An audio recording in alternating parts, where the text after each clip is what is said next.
Hello, so I wanted to show the final result of the JYSK NIKA loft bed. So again, this is the staircase with the 3 drawers. Go up. This is the bed platform. I think you could see it better like that. And with a closet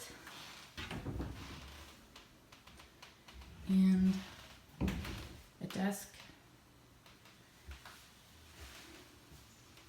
with 3 drawers. One of them that's missing because my son wants to put it together, so I left it for him.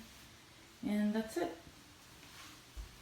The little window on the side. Not window, but opening. Open. And that's it. Hope you enjoyed the series. If you have any questions, comment me and I'll try to answer.